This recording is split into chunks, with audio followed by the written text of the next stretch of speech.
മഴ കനത്തതോടെ വെള്ളം ഒഴുകിപ്പോകാൻ ഇടമില്ലാതെ പൊന്നാനിയിൽ വീടുകളും റോഡുകളും വെള്ളത്തിലായി. പൊന്നാനി ഹൗസിംഗ് കോളനി, എഴുവത്തിരുത്തി, കുമ്പളത്തുപടി, കുട്ടാട് മേഖല, കുറ്റിക്കാട്, ഈശ്വരമംഗലം മേഖലയുടെ വിവിധ ഭാഗങ്ങൾ, ചമ്രോട്ടം ജംഗ്ഷനിലെ വിവിധ ഭാഗങ്ങൾ തുടങ്ങി മിക്കയിടങ്ങളിലും വെള്ളക്കെട്ട് രൂപപ്പെട്ടു. വീടുകളുടെ അകത്തേക്ക് വരെ വെള്ളം കയറുന്ന സ്ഥിതിയുണ്ട്. റോഡുകൾ വെള്ളത്തിലായതിനാൽ ഗതാഗതം ദുഷ്കരമായിരിക്കുകയാണ്.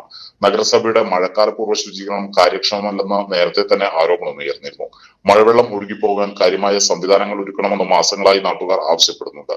ആറുവരിപ്പാതയുടെ നിർമ്മാണത്തിന്റെ ഭാഗമായി പല ഭാഗങ്ങളിലെയും കാനകളും തോടുകളും നികത്തപ്പെട്ടതിനാൽ വലിയ വെള്ളക്കെട്ട് ഭീഷണിയാണ് ഉയർന്നിരിക്കുന്നത്.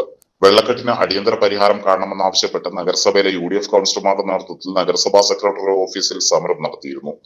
പൊന്നാനി നഗരസഭയിലെ കണ്ടീജന്റ് ജീവനക്കാരെത്തി വെള്ളക്കെട്ട് താൽക്കാലികമായി ഒഴുക്കിവിട്ടു.